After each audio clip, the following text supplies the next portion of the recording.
Kamusta naman ang biyahe mo? Hi.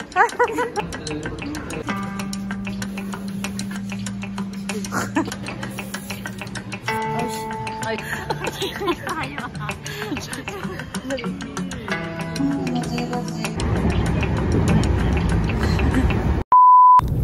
Hi guys! Today is March 2 and ito yung araw na pinakahihintay ko dahil finally susunduin na namin yung kapatid ko from Pinas. At eto nga, nasa biyahe na kami at medyo late na nga namin siya masusundo dahil nagkasabay ng araw ang pagdating ng kapatid ko at ang meeting namin sa papasukang daycare ni Micha. Buti na lang rest day ngayon ng kapatid ko kaya naman makakasundo siya ng on time.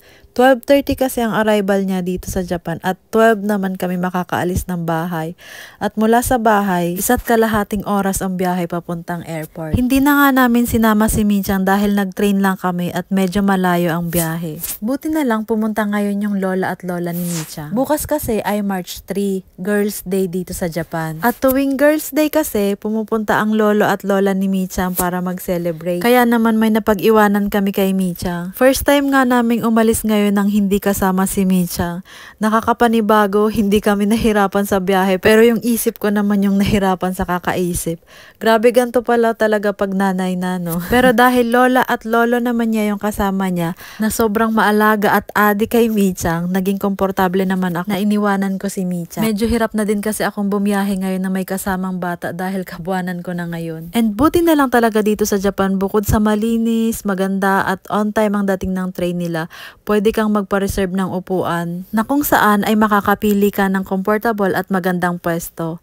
First time ko nga lang nalaman na pwede pala magpa-reserve ng upuan sa train. Ngayon kasing buntis ako at kabuanan ko na, mahirap kung wala akong mauupuan kaya nagpa-reserve ka. Although meron din namang mga priority seat dito ang train, kaso nga lang minsan talaga punuan din. Lalo na't kapag kailangan pang magpalit ng train para sa pupuntahan mo. At kagaya nga ng biyahe namin ngayon, nagpalit pa kami ng train pero isang beses lang naman. Kaya para sure na makakaupo kami at komportable kami sa biyahe, nagpa-reserve kami. Kailangan nga lang mag-add ng 360 yen, siguro mga 133 sa peso, which is okay na lalo na kapag malayo ang pupuntahan. At ang ganda din dahil nasa unahan pala ng train sasakay pag naka-reserve ka. Naka-elevate pa yung unahan ng train kaya kitang-kita talaga yung view sa unahan. And finally, nakarating na kami sa airport kaya naman hinanap na namin agad yung kapatid ko na kung saan ay naunahan ako sa pasalubong. Nagpalusot pa na nag-CR daw. Bakit nandiyan kayo?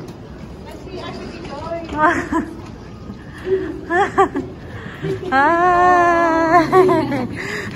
Ano pala? Hi. At ayan nga, nakakagaling pala pag Nihongo pag gutom na. Kamusta naman ang biyahe mo? Kamusta naman ang biyahe mo?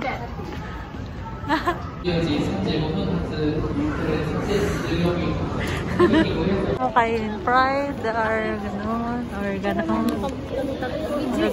Ito kay ate. At dahil nga gutom na yung kapatid ko dahil kalahating araw na siyang hindi kumakain, naglakad-lakad at naghanap na kami ng makakainan. Napakadami nga ng masasarap na makikita dito. Meron mga sandwich, meron ding ubento para kung nagmamadali kang umuwi, kahit sa sasakyan mo na lang kainin pwede. At marami pang iba't ibang klase ng Japanese food na masasarap kang makikita. Pero dahil gusto ng kapatid ko ng ramen, dito kami pumunta sa isang restaurant ng Tonkotsu Ramen. Naalala ko tuloy nung bago ako dito sa Japan, gusto ko din kumain ng ramen at isa din yung Tonkotsu Ramen sa pinakapaborito ko. At habang nga nag-aantay kami ng order namin na ramen, nag-picture na muna kami at pagkatapos nag-cheers din kami ng tubig.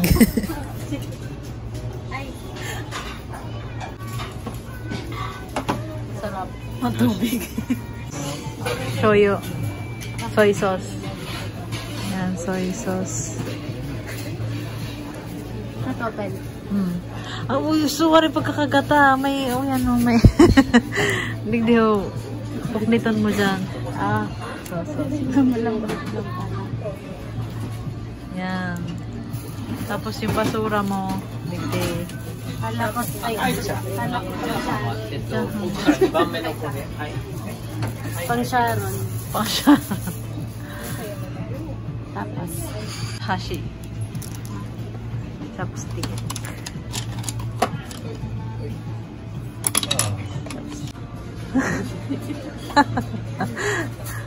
Ganyan. Ah, so. はい、いいですか。台湾一番奥の子で。全のせ。はい、はい、ありがとうございます。 Masarap. 全のせ危ないですね。 Kukuha. Ah, kore ka. Liso. Nice. Ayun na. Ay. Kapit-miti yung ramen. Anong lasa? Oo. Ay, arigatou gozaimasu. At nung dumating na nga yung mga order namin, ayan at hindi na ulit magkakakilala. Seryoso na sa pagkain.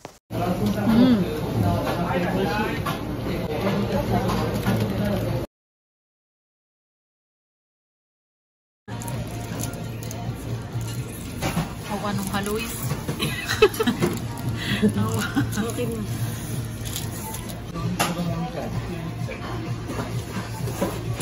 Anong lasa? Oshi. Aishi. Aushi. Pupo no oishi.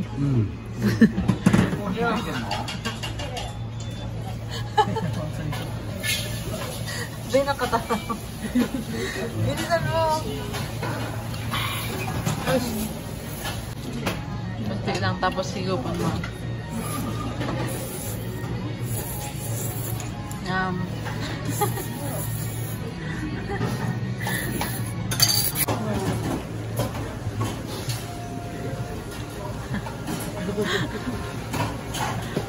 Anong lasa ng kanin ng Japan? Init eh. Sabi mo init eh. Sabi mo sa video niya, lasang init eh.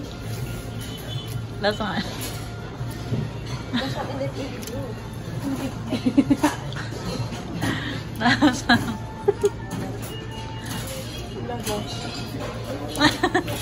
Speechless. Wala siyang masarap.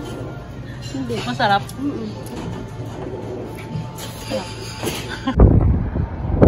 May gumagalang airplane doon, no? Sa Mayuna. Ano yung dagat? Oo. Nakapunta ka lang ng Japan. Hindi mo nakilala yung dagat. Wow. Wala ko wala yung dagat dito. May dagat dito.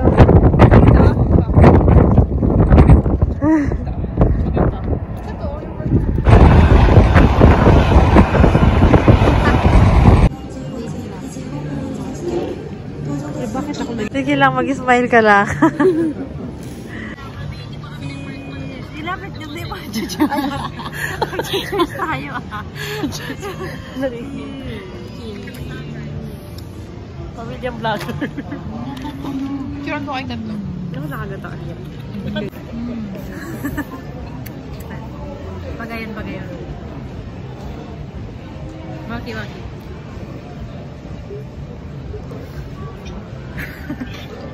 Okay na. Uy! Ayaw. Kita yung... At pagkatapos nga namin kumain, umuwi na kami.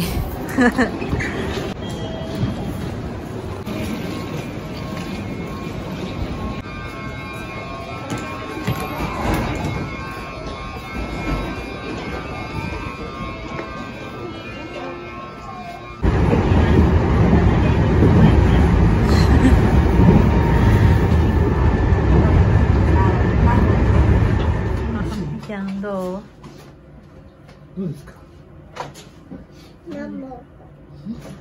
ハンバーグ。アブゴ。アンパンマンのハンバーグ。すごいね。美味しそうもうこれ。美味しそう。ありがとう。